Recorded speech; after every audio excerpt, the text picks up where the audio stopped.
Hello mga kanakan, samahan niyo ako sa pagkukwento kung ano yung mga nangyari kahapon at ito na nga ay sinisimulan nila sa pagpapaprint ng mga picture. At kami nga'y magbabiyahe na papunta sa San Carlos dahil kailangan nga nilang kumuha ng drug test. Yes, requirements daw yon sa pag-a-apply na pagiging gwapo. At samahan niyo akong baybayin ang kwentong ito dahil nga trabaho ko to.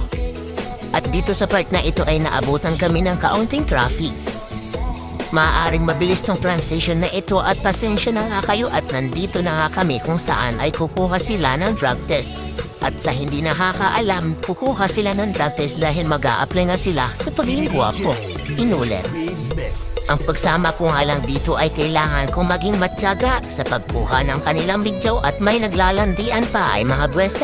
At inantok pa nga siya at napadasal na nga lang yung isa. At na-amaze na kami dito sa printer na to at ito ba yung gagamitin nila ay wag naman sana.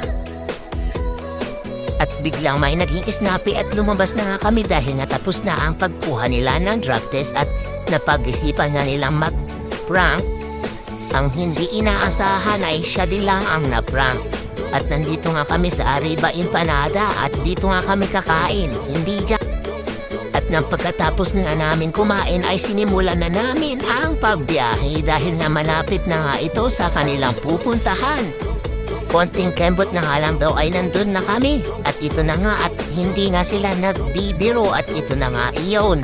Pumasok na nga kami at ito'y binibidyo ko na naman ang kanilang ginagawa.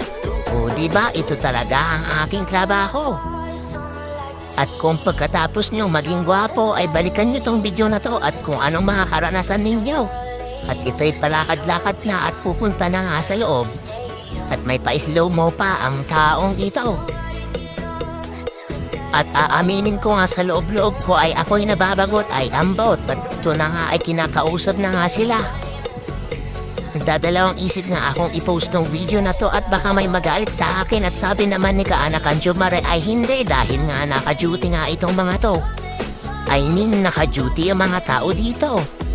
At parang kabado pa nga itong mga to sa pagpasa ng kanilang requirements sa pagiging gwapo.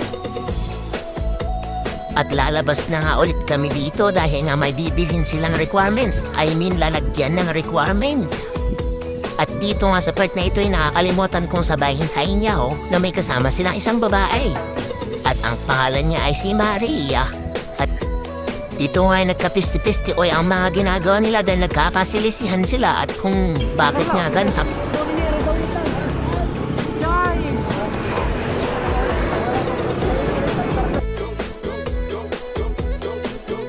At nakita ko nga yung mga favorite books ko at sinisimula na naman nila ang paggawa ng requirements. At dito pa talaga sa loob ay magpaawat naman kayo. At nakikita ko nga sa kanila ay may mga future.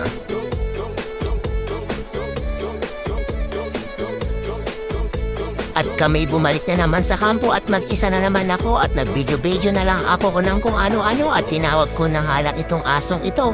At hindi sa inaasahan talaga ay madami para sila at mababait na nga ito. At akala ko ay sasakmalin ako ay hindi pala. At magiging kaibigan ko pa tong mga to. O diba? Ang babait ng mga to. At familiar nga itong isang aso. Nakikilala nyo ba to? Yung boy? Boy dila ba? At nag-video-video na lang ako sa punong ito. O diba? Sumasayo nga ile. At kami nga'y babiyahe ulit. At pupunta nga kami sa Capitol dahil nga kailangan nilang magpanotary. Oh my God ba? At akala ko nga ang pag-a-apply sa pagiging gwapo ay madali lang. Kailangan mo palang magpawis. At buti na lang talaga ay matiisin akong tao dahil nga hindi ako nagre-reklamo. Tinalo pa nga namin ang pagiging tanod sa aming pag-ikot-ikot din eh. Ay wag ka na lang magreklamo dahil hindi naman ikaw yung pinapaikot-ikot. At dito na nga ay malapit-lapit na nga kami sa katotohanan. At konting tiis na nga lang talaga ay ito na ay makakarating na talaga kami kung saan magpapanotary. At ito na nga ay papasok na nga. Pumasok na nga at hindi na naman tayo nagkakamali ay maghihintay na naman tayo din eh. At kung kailan matatapos to at ang last na pupuntahan namin ay si Atty. Karamat. O diba? At naabutan na nga kami ng ulan. maaaring habutin kami dito ng gabi. O diba? Ito na nga, sinisimulan na naman nila. At matatawa ka na lang talaga sa kanilang pinaggagawa at ang mga mukha. Tapot na tapot pa. O ito, sige. Ang mga mukha nyo, kaya mag-aalala ay pasado naman kayong lahat. O diba? Walang may iwan, sabay-sabay tayong mababasa. At ito na nga, uuwi na nga kami at nang hindi inaasahan talaga ay, Diyos ko.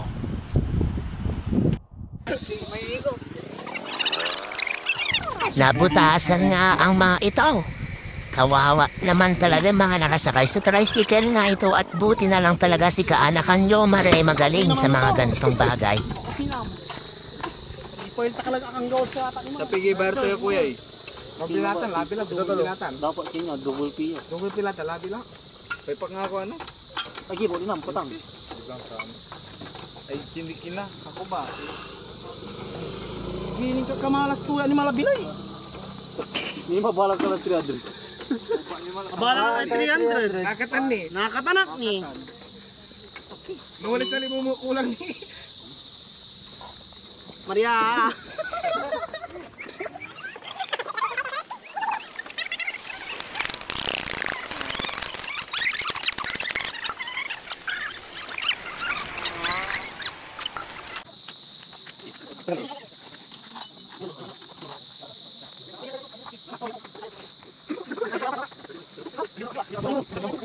At dito na nga nagtatapos ang aking kwento at i-update ko na nga lang kayo kung ano ang nangyari sa pag-apply nilang sa pagiging gwapo. O diba?